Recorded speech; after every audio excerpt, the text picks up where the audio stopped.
advantage of the opportunity. But right now is about right now. The Plan B, Ohio State Buckeyes.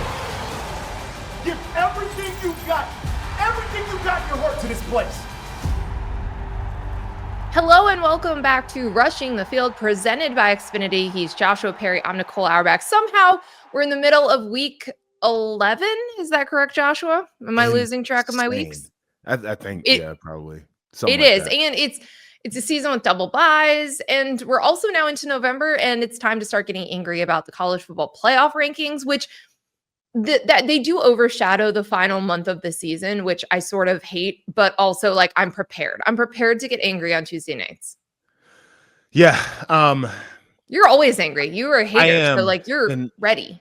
I'm trying to figure out if this year is the year where I say I'm not going to get bent out of shape about what they do at the beginning of November. Is this a year where I'm going to be mature and I'm going to wait and hold my outrage until Selection Sunday? No. You guys decide.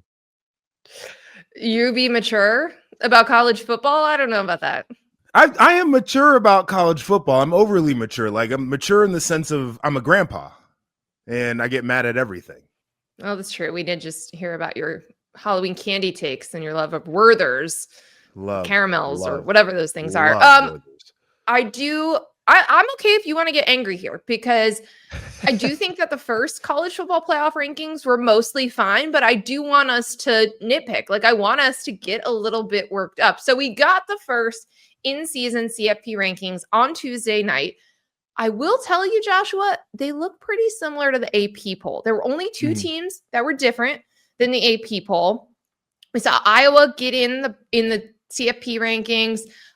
We saw no Memphis, no group of five team, but Memphis would be the highest ranked group of five team. So they get into the bracket. We'll look at that in 1 second. But in general, very similar at the top. Number 1, Ohio State. Number 2, Indiana. Number 3, Texas A&M. Number 4, Alabama. 5, Georgia. Then Ole Miss. The one interesting thing at the top of the rankings was Oregon was a lot lower than it is in the AP poll. So Oregon checks in at number 9 in the first rankings. And then you have Texas and Oklahoma in there at 11 and 12. So they're actually the first two teams that get knocked out of the bracket because you have to have 5 conference champions. Virginia, not in the top 12, but would be the highest ranked ACC champion. So they would bump out Texas, and then Oklahoma gets bumped out by Memphis as the G5 champion. What's interesting looking at this, couple things that jump out. Notre Dame in. Notre Dame would be the last team in to the bracket as an at-large team. So that's notable. Number 2, there's 2 Big 12 teams in there. BYU and Texas Tech, both in the top 8. They're both going to meet this weekend, but that sets up the league to potentially get 2 teams in from the Big 12. And the main thing that jumps out is you look at this top 25 and the fact that there are 3 Big 12 teams before the first ACC team. Is the ACC is a 1-bid league, right, Joshua?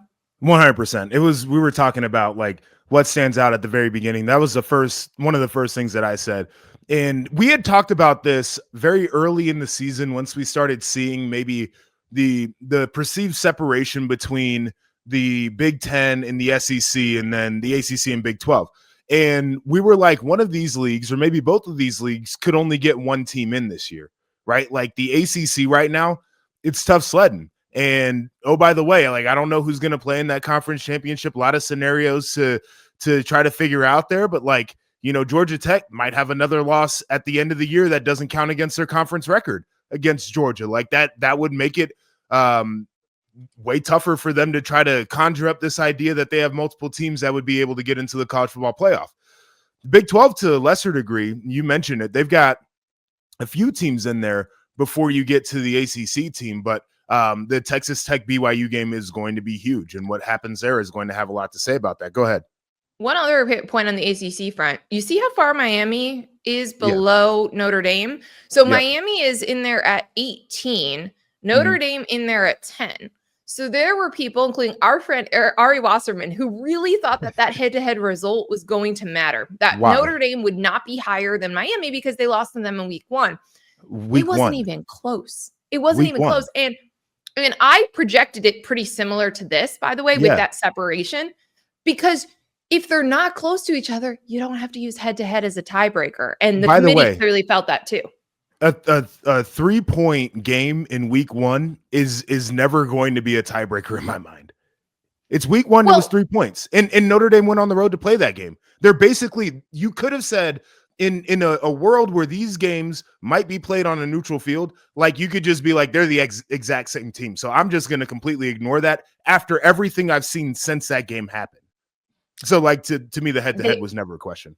They always do this too. I mean, you're always able to say, hey, a team got better over the course of a season, like the consistency, which they said Notre Dame's been really consistent. They kind of ignored the BC. I don't know how you say that, but I also think that you can say that a team got worse, and Miami has absolutely gotten worse. Yes, they did. A couple other notes that are worth pointing out. So Iowa was a team that is not ranked in the AP poll, but sneaks in there at 20 in the CFP ranking. So that's a big sign for the Big Ten. Iowa and Washington both in there as ranked teams. So that, again, creates more opportunities for big wins for other teams in the league, but also gives you a sense of where the committee sees these different conferences and also some of the metrics that we've been wondering how they were going to play in. Iowa clearly getting some credit for playing Indiana better than anybody else did so far this year. But there's also Tennessee is in the rankings. Missouri is in the rankings. So that also boosts some of those resumes for the Alabamas, the Georgias, the A&Ms in the top grouping as well.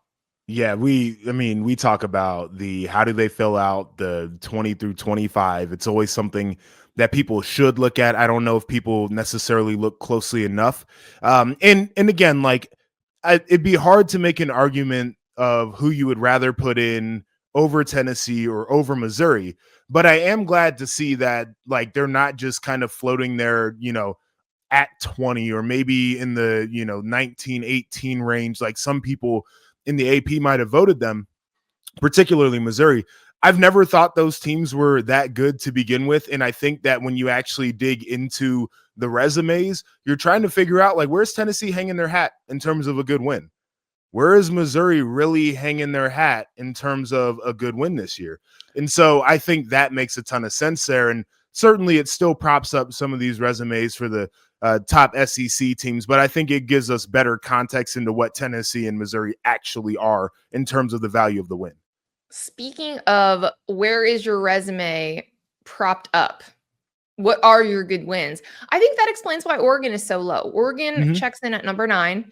I had them low as well, lower than they were in the AP poll because their only good win, they've one win over a team that's 500 or better. It's Northwestern. It's not their fault that Penn State fell off after that win because that was supposed to be a quality win. That was supposed to prop up their resume. But they don't have much there right now. And they have a good loss, but that's kind of it. And so I'm not surprised that they are lower than what we see in the AP poll. They also had that shaky performance against Wisconsin. We've seen so many other teams blow out the Badgers. They did not. It was close for a long time. And everything is in front of them because I don't think this is an issue. This isn't going to stop Oregon from making the playoff. They still have Iowa. They have USC. They have Washington. Those are all teams that are ranked in the rankings right now. So the committee views them as quality opponents. But I do think, you're looking at a situation where you could definitely miss the playoff if you don't win. What do you got to win 2 of those 3, right? You could get in at 10-2, I think. But you can't go at 9-3 with that schedule. No. I don't think they're getting in at 9-3. And again, like where they're at right now, I think is if they were sitting there at number 2 or 3 or 4, you probably would say, all right, well, they could, they got a lot of wiggle room here to lose to some teams that are ranked too, and probably feel fine about it. But with their schedule, the way that's set up, it's absolutely the case. And I'm with them. We talked about it on Saturday, as a matter of fact, on our show. And Chris pointed it out, Oregon, because you had them low. And we all came to the agreement that, yes, like we like them. Like, we think that they're a good team, but we don't like the resume enough to say that they should be any higher than that. And it kind of brings up this other point for a team out of the Big Ten, one that I played for, where we like them. They look really good. We believe they're the best team in the country, but I'm not exactly sure how in the first ranking of the year that you get to a point based off of resume, right? And you can use other data points to try to justify it. You can use the eye test, but off of resume, Ohio State, they got the win over Texas, which is number 11 team in this ranking. got the win over Washington, which is what, 23 in this ranking. And you got a whole bunch of ass for the rest of the resume. And I'm not exactly sure how you justify number one for Ohio State at the current moment. So I'm with you. And I was on the teleconference with this year's committee chair, Mac Rhodes, the AD at Baylor.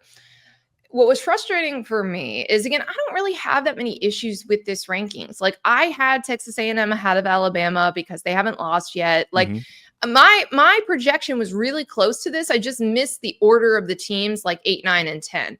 Right. But I had all the right teams. So it was just about like where Texas Tech fell. But ultimately, the thing that Mac Rhodes kept saying on this call, because he got asked about, hey, why Ohio State over Indiana? Because to your point with the resume, Indiana has a better win. You know, both these teams have been blowing people out. They've been sound, consistent, all the things, right? Ohio State has the win over Texas, and the committee clearly views Texas as a good opponent. But Indiana's win over Oregon, that's a higher ranked team. So he gets asked about all of this, and he basically just says, eye test. He basically says, you know, we think they're a better team. You know, it's a really good team, blah, blah, blah. They're well coached, they're well prepared. And, you know, we have coaches in the room. They watch a lot of tape. We think they have a better offensive line and that they're better defensively. Those are just eye test observations. When you are leaning on the coaches in the room, and you have 3 former coaches in the room for this reason, because you do want information, the metrics don't actually back this up, though, because in a lot of the advanced metrics, you know, they're neck and neck, or Indiana has an advantage. And then again, you have the better win. So this is really, I think, the committee saying it's Ohio State. They won the national championship last year. We're not allowed to say that. We're not allowed to say that last year matters, or the brand name, or whatever. So we're just going to say eye test, because you could definitely have made a case for Indiana. You also could have made a case for A&M to be the number 1 team. But ultimately, like, they went out of their way to point out on this call. Mac Rhodes gave this like prepared speech at the beginning. I was like, we don't care about preseason polls. We don't care about other polls and things that are out there. This looks super similar to the AP poll. Yeah, it's right. It's a real interesting thing. So Mac Rhodes, real quick, we gotta style the guy for the next show. The outfit, the checkered shirt with the contrast collar. He had like the watercolor tie, and I think the jacket had a pattern on it. It was giving Gus Johnson. It was giving RG3 in the booth. Those guys wear too many damn patterns on a week-to-week basis. And Mac was like, I'm going to do the same thing. No, we're not doing that next week. And I can't see that anymore, because then I'm looking at your credibility based off of what you're wearing. And that's not where the conversation needs to go. So we'll put that off to the side. I had to get that off of my chest. You and your patterns. And this is also coming from me, a guy who loves patterns and who loves color, and I love dressing, but like I know where the line is on patterns. Gus Johnson, and I love the guy to death. Nicole, you know this. Like, this is not shade to him. He likes to have like 4 different patterns at one time. He has 4 patterns. It's a jacket, it's a shirt, it's a tie, and it's a pocket square. All different patterns. Anyway. Indiana has Oregon, and they have the Iowa game. Like, to me, we're doing too much. And again, I think Ohio State's the best team. I said I think. I can't justify that based off of the data that we have in terms of the games that they've played. And I feel like it's too early to try to justify Ohio State as number 1. If we want to get down the line here and we want to let a couple more games happen, or whatever the case is, and, you know, we get to right before Michigan, and Ohio State's just been, you know, just knocking everybody out, whatever. And we're like, you know, we feel like we've seen enough. I could get that. After they play Michigan, you'll have everything you need. That's another ranked opponent. If they beat them, like, you'll have your justification there. But I struggle with that at the very top on the number 1 rankings release of the year. Yeah, I think that's super valid. And as we're looking at how the bracket would set up right now, again, I just think it's worth noting Virginia and Memphis are displacing teams. So Texas and Oklahoma were ranked in the top 12. So the committee thinks they're the 12 best teams in the country. Real quick, but before we keep going on that, do you like the Texas over Oklahoma right now? Yeah, because of the head-to-head result. Yeah. Yeah, no, I think know that's exactly where it should be coming into play. I agree. There were some people who felt like they think Oklahoma's a better team. Yeah, but Because right, Texas those had those teams. those close games in the SEC, but I'm with the head-to-head on that one because it was more recent and it Yes, was a 17-point game on a neutral yes. site or whatever the number was. It wasn't a very And close game. like those are comparable resumes. Like Yes, that makes sense. Like that's when the tiebreaker is supposed to come into play. right. And we saw it elsewhere where like Virginia, Louisville, Miami, like those are teams that should be compared to each other. So yes, I had no problem with that. I will also say from Mac Rhodes, he got asked about Virginia having these overtime wins, and I think this applies to Texas as well Mhm. because they had some against some of the worst teams in the SEC. Basically said a win's a win. So Yeah. good to know if that's how the committee is viewing them, not viewing them Well, as like close calls. that's what I was saying this last week too. We were talking about some of these teams, and I might have been on the rushing the field on Saturday, but I was like, winning's at a premium right now. Like Yeah. we could talk about how ugly some of these games look, but like there are a lot of teams that are just losing and they're not supposed to be. So like this does feel like a year where a win is a win. A win is a win is a win. All right. So that's the first rankings, about what we expected.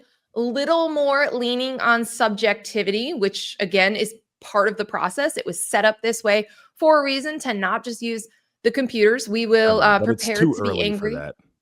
We It's will too early prepare to for be that. angry. See, I I'm feel like angry. you're working yourself up a little bit. My heart rate is definitely ticking up right now. See, it's Yeah. too early for I the started iPad. thinking Too about all the early. damn patterns and just it really sent me. That's what it did. Okay, it's the four pattern life. All right, let's transition. Let's talk about some quick news and notes from the week. The biggest storyline was Auburn moving on from Hugh Freeze on Sunday. We had a lot of Sunday firings in this sport. This one felt absolutely inevitable. I wrote it on Saturday night. For those watching on YouTube, we're showing the long statement from Hugh Freeze about his departure and kind of thanking everyone.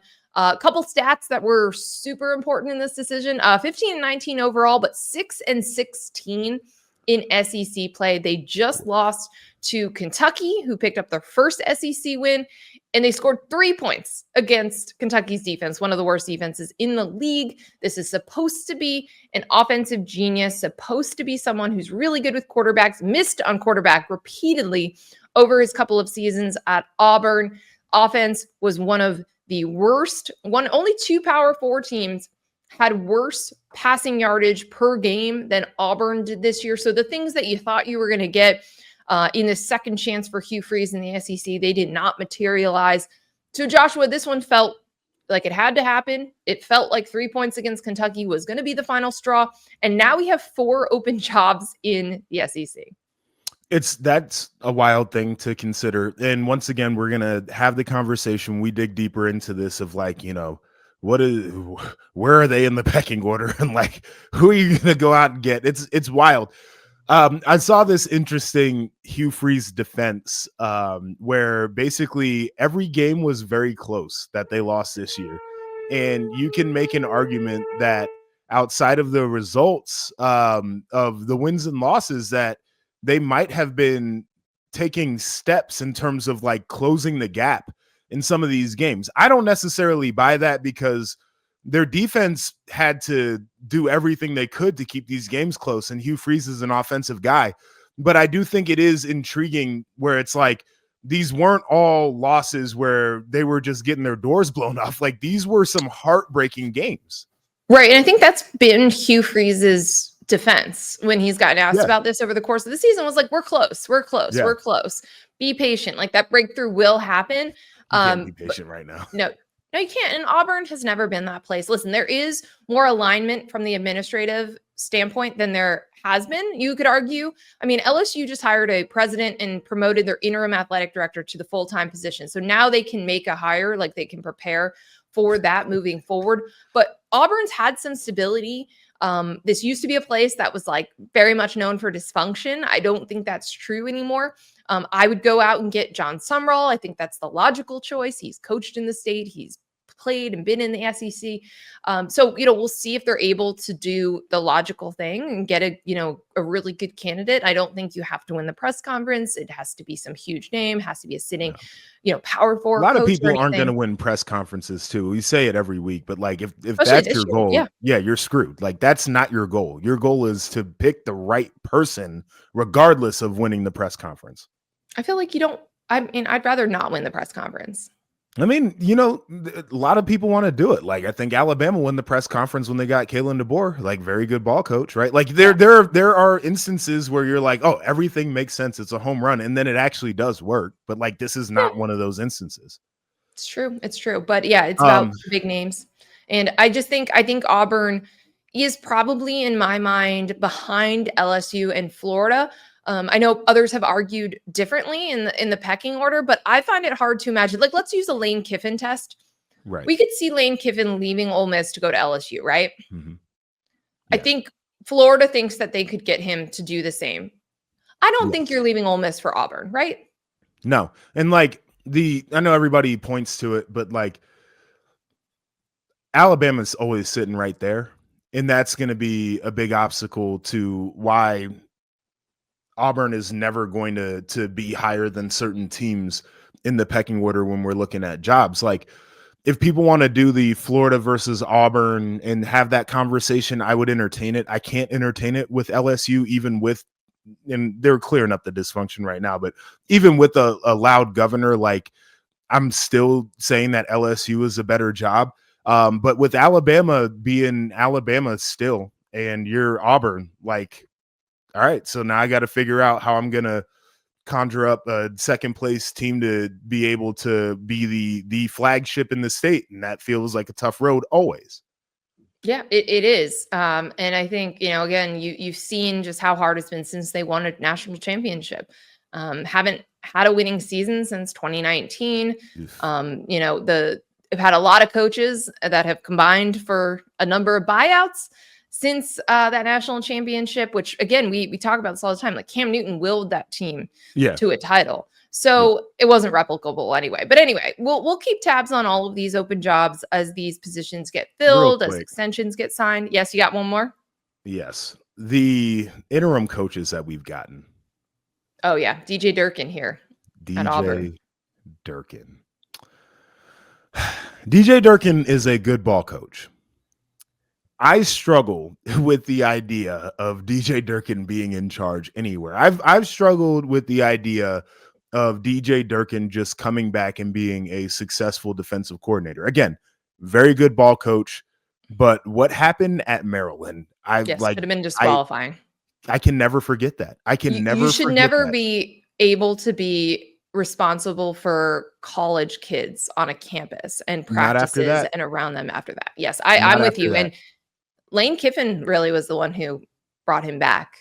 Yeah, into the world. He did. Into the SEC. Once again, phenomenal ball coach, right? Like that's not the conversation we're having here. I think it is an honor and a privilege to be able to lead a program, whether you are the hired head coach or whether you are elevated on interim status. And there are certain things that happen. And some people even had this conversation with Hugh Freeze in his checkered past. But there are certain things that happen that should be disqualifying. And DJ Durkin, good ball coach, but man, we have gotten some really interesting interims here because of some of the firings that have gone on.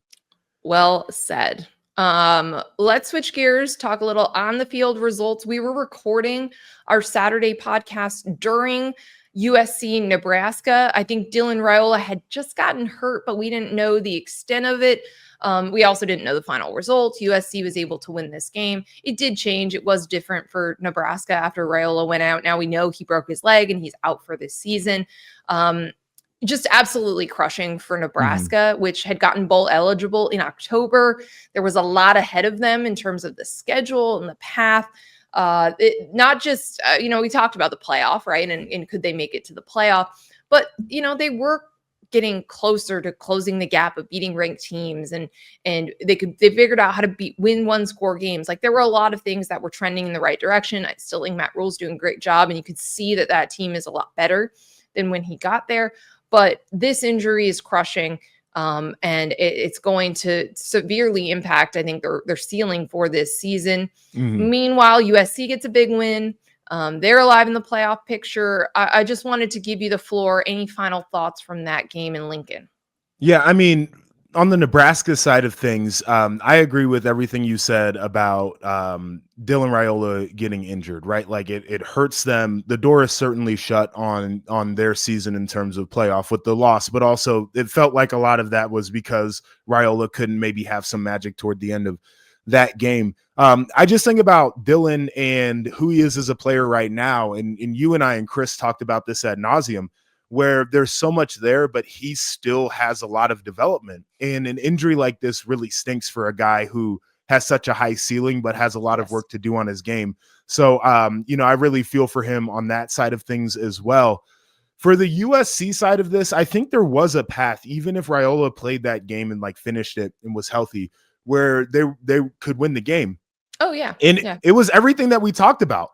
It was the run game and like who was going to have that big play at the end of the day. And USC was able to close in on Nebraska's run game because Raiola was hurt. And I think that made the difference. But Nebraska really didn't have any answers for some of the counters and some of the runs. And like, a young walk-on running back who just had a phenomenal day. And if they were better, they were much better against the pass. I mean, we said this at halftime, like Jaden Maava didn't look right. Like he was missing throws we normally see. Some of that, and the windows were tighter than what he was used to seeing too. Like there was the two sides of it where Maava did not play well at all, but like Nebraska's pass defense was for real.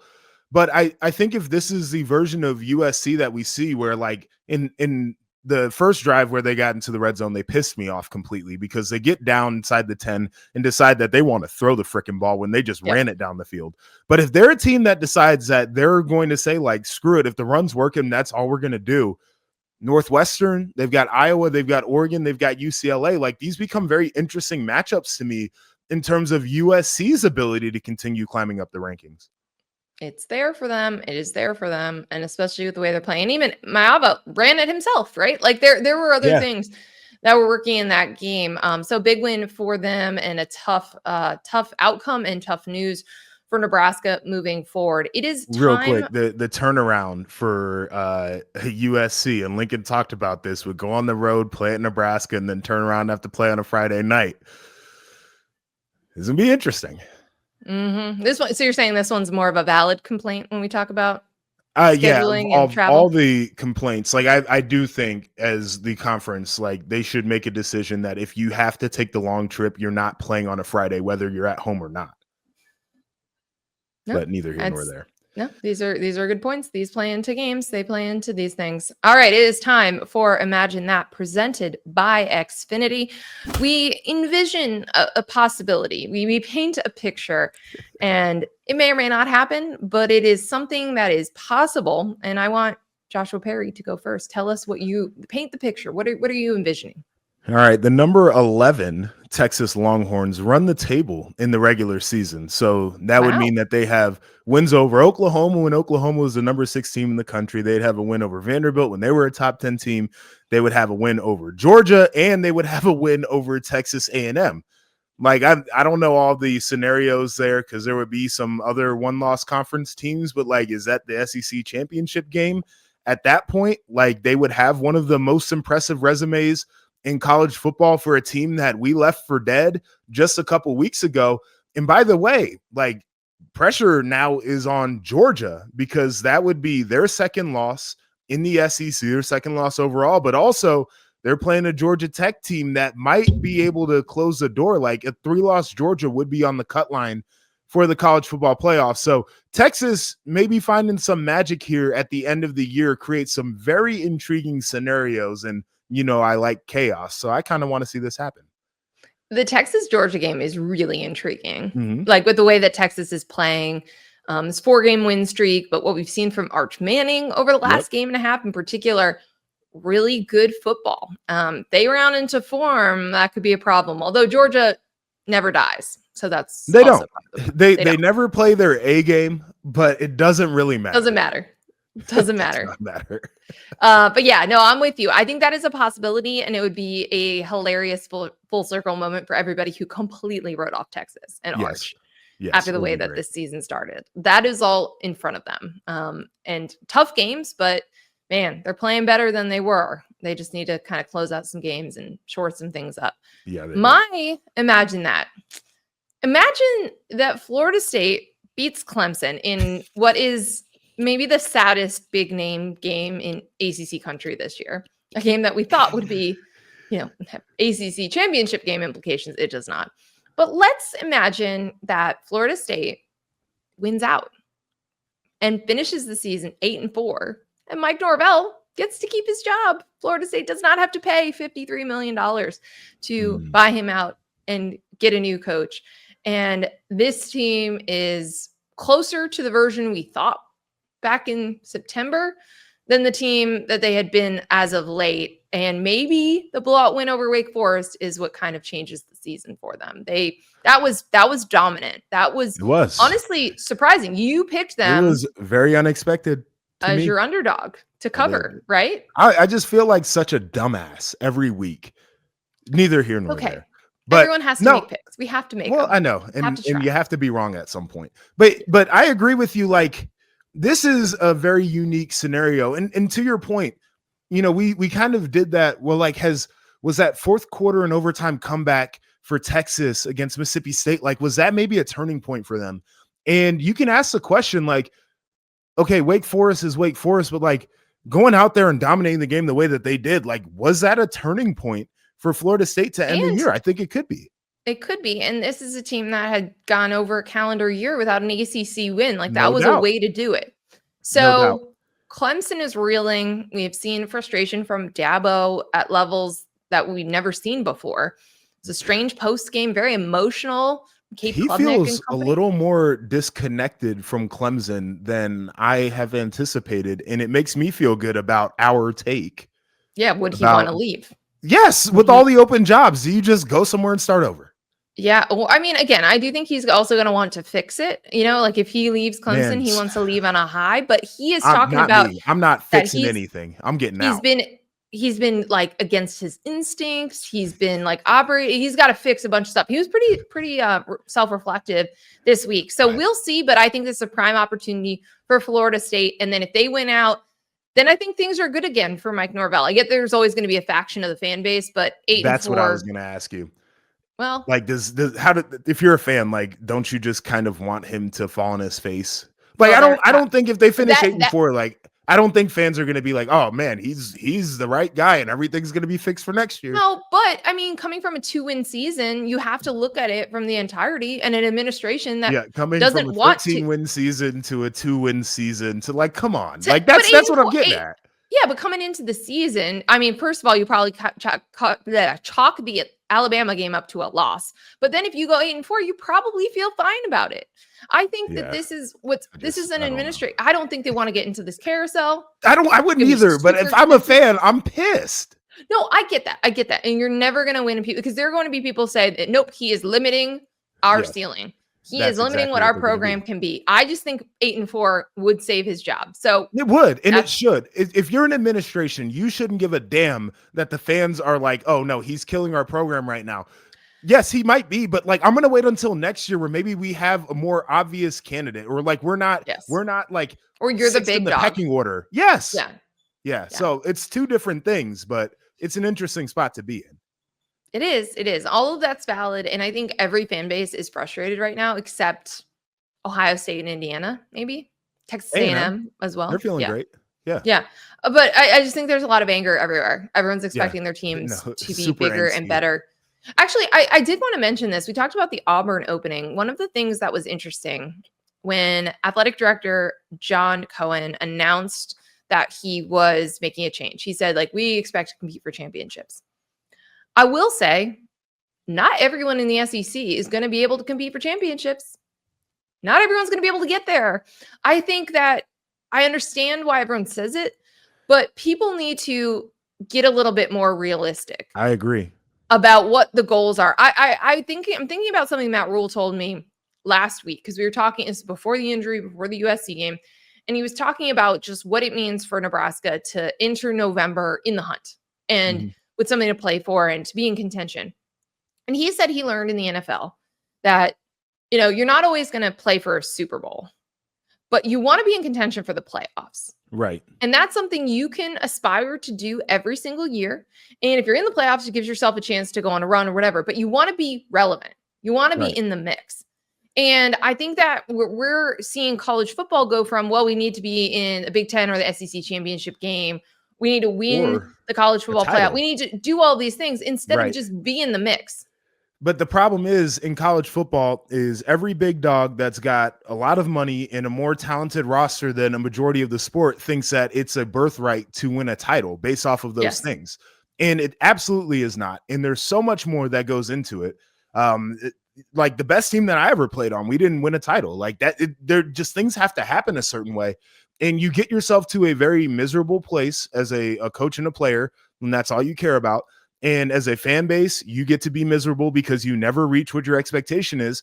And as an administration, you set yourself up to have to pay insane buyouts because you didn't want to be realistic about what your program, about maybe patience and like having a down year and just maybe going back to the drawing board and getting into a place where you do things that set you up for success later on. But I even think just framing it as like, you don't have to win the SEC or get to a championship game to be in the playoff. That's what everybody's doing. I know, but like, I don't even think people care about the playoff mix. I've said this before. The playoff might be the worst thing for teams that are good enough to be in there, but not good enough to win a title, because you can't end your season and hang a banner by saying we made the playoff. Like that sucks. We made the playoff is not a great banner. But I in terms of expectations and goals, that's what it should be for a lot of these places. What are you doing with that? Like, how am I parlaying that into anything? What does my trophy case look like with that? College football is built off of trophy cases. Making the NCAA tournament. That's a different thing. We're talking about Fairleigh Dickinson getting into the NCAA tournament. No, but all we're talking about schools, Auburn on their banners, they put the years. Auburn that has national championships. We're talking about Penn State.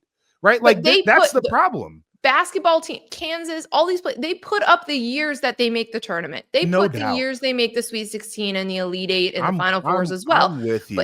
I'm with you, but it's a different sport. And when you're a place like Penn I'm State, saying we need to adapt. People's brains are going to break if it's championship. They are going to break. That's the problem. Penn State, you go into a press conference and you're like, oh, our next coach is going to win a title. You're in hell already. Already you're in hell. Auburn, oh, we got to win a title. You're in hell right before you even hire the next guy. You're in hell because it is an insane thing that we do in this sport. And I'm with you. People need to get more realistic, but it doesn't feel like there's anything tangible in this sport, specifically this sport, where people love their trophy cases. People love that kind of stuff, and you don't get to put anything in there at the end of the year. It sucks. Maybe we do banners like we do with March Madness, put them up in the facility somewhere, put the years that you make the playoff. I don't know. That's just a thought. Can I tell a story real quick? This is a tangent. This is the final thing I'll say on this tangent. We won the Fiesta Bowl in 2015. 2015 team was the best team that I played on. We had 5 first-round picks off of that team. I covered that team. Yeah, a bunch of guys that were drafted, right? Everybody who was drafted 4th-round pick or better, by the way. Like, just an insane amount of talent. Didn't make the college football playoff. We played Notre freaking Dame in a Fiesta Bowl. Like, that's a matchup that you dream of as a kid. I dreamed of that matchup. That was the last game I ever played, and I'm glad it was Notre Dame. Hadn't played them. And we won the game, and Urban didn't give us a ring at the end of the year because he's like, you didn't win a conference title and you didn't make the playoff. That sucks. It's miserable. And this is where more people are getting. So you're saying you're a proponent of participation trophy culture? No, winning a Fiesta Bowl is a big deal. That's what I'm a proponent of. I am a proponent of the Fiesta Bowl being a big deal and meaning something at the end of the year if you win it. There's going to be a team that wins a Fiesta Bowl, and they're going to be bitching and moaning because they didn't win the title after. That's the problem with the sport. That's the problem to me. All right, Joshua wants more rings. He wants more celebrating. Man. I see what this is. That was Imagine That presented by Xfinity. Tangents included for that today. Joshua, I'm glad I riled you up because we have a couple games to preview. It wouldn't have been a show otherwise. This is the walkthrough. We have some interesting matchups in a couple conferences that we don't always talk about. We don't always preview. BYU is going to Texas Tech. This is the game day game. It's going to be awesome. A top 10 showdown in the Big 12. Been a couple years since they've had one. Red Raiders favored by 10 points in this game. This is a BYU team that's been undefeated. We've talked about Bear Bachmeier. We've talked about the different things that they've done. Everyone kind of always picks against them. This is a big spread for Texas Tech. But I mean, I think that it's because everyone trusts that their defensive front is going to show up and be a problem, and BYU will not be able to run the ball and throw the ball the way that they have against a lot of these Big 12 opponents. I mean, you're seeing they put all their money on that side of the ball, especially in the trenches. David Bailey and Jacob Rodriguez have been as good as advertised. They're really good against the run, in particular, less than 75 rushing yards per game. It feels like Texas Tech should win this game, and they should win it comfortably. They're able to blow out teams. They're able to pull away from teams. BYU can start slow. They found themselves in some slogs. They needed overtime. They've had their struggles. Feels like there's no real margin for BYU. Like, they're going to have to play a pretty perfect game to win this one, I think. Yes, I think so. And that's an intriguing thing to me because I do think BYU is as well coached as a lot of teams out there right now. So like that is going to be a difference in the game. You talked about the Texas Tech defensive front, and I think that they've played extremely well. They got banged up on the interior a few weeks ago, and I'm not sure exactly of the health status there. But that could be one of these kind of like turning point, get a play there for BYU if they can maybe attack in the interior of that front there. So I'm very excited about this game. I'm with you. Like the whole everybody's kind of like doubting BYU thing kind of scares me about this game on the Texas Tech side a little bit. Like it feels like BYU gets to be a little bit more dangerous because they're the doubted team. But Texas Tech, certainly with the way that they've constructed this roster, should be able to go into that game and get a nice solid win. That's what I think as well. I think this game and the outcome also potentially impact whether or not the Big 12 gets a second team into the playoff as well. We don't know for sure that these teams could have a rematch in the Big 12 title game because of all the tiebreakers and all the messiness that's still to come. But it's the type of win that could certainly help. And then, you know, if it's a competitive game, it makes a case for a good loss, et cetera, et cetera. So we will continue to track on that. Do you want to make a pick here? Yeah, we're picking against the spread. Yes. Wait, actually, okay, let's not because this is maybe a Superdog pick. I don't want to spoil it too much. Okay. Well, then let's not spoil it. I think Texas Tech wins outright. Okay. So I'm going to go back and forth on that one. Yeah. Let's talk about Oregon and Iowa. This is a suddenly very intriguing game in the Big Ten. Like, I don't think coming into the year, we all would have circled this one, but with the way that Iowa is playing, I've been ranking them in the AP poll the last couple of weeks. The CFP had them in their top 25. Kinnick is a really, really hard place to play. They played Indiana better than anybody else did, and that was at home as well. And it's an Oregon team that we're just not sure about. They have one win over a team that's 500 or better. It was Northwestern. The win against Penn State was a really good one at the time, and then it disintegrated very quickly. And they had a shaky win over Wisconsin, a team that a lot of other teams have had no problem blowing out. So it comes at a really interesting time, both teams coming off a bye, but Oregon really needing this. They were lower in the CFP rankings than they probably would have liked. I think they've got something to prove in themselves, offensively and defensively. And then you've got an Iowa team that is much better at finding the end zone than they have been in recent years. It's not necessarily always through the air, by the way, but Mark Gronowski's really tough. He's a tough runner. He's endeared himself to this fan base. They've got, I think, the best returner in college football. They've got a solid defense, as they always do. They're just going to be a tough out. And I think that this is suddenly one of the most impactful games in the Big Ten this season. The city is going crazy, by the way, Nicole. I get it, with the sirens and whatnot.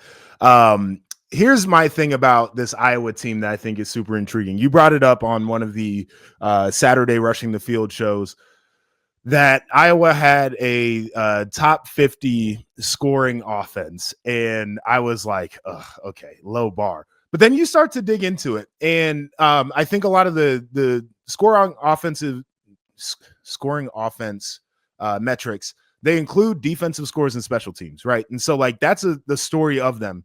And then you start to look at Iowa's offense as a whole, and their total offense numbers are still awful. But they have figured out a way to play a game where they set themselves up with field position.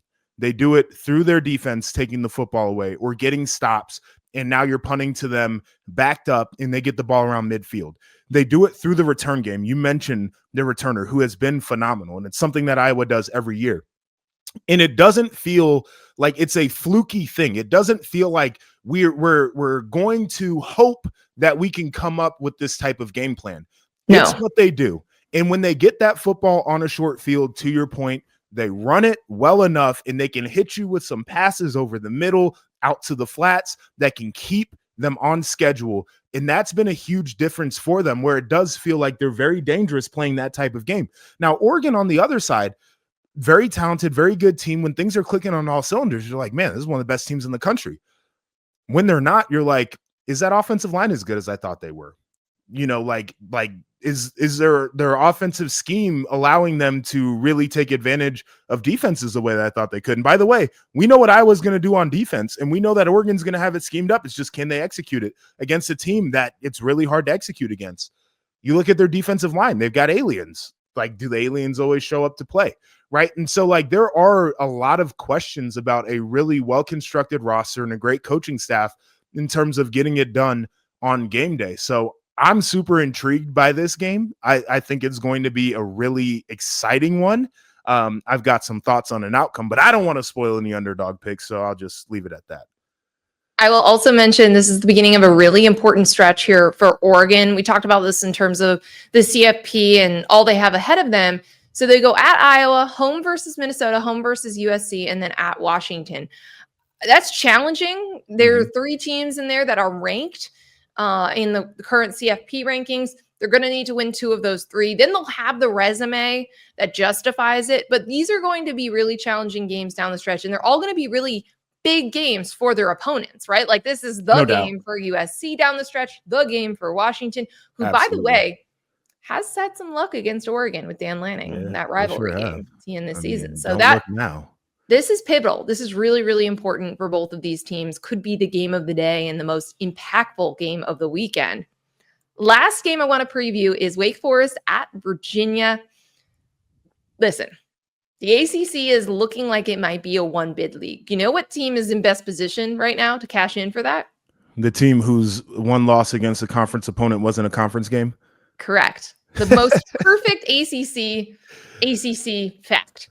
Virginia. Okay, so they lost to NC State earlier in the year, non-conference game. It doesn't work against them in the rankings.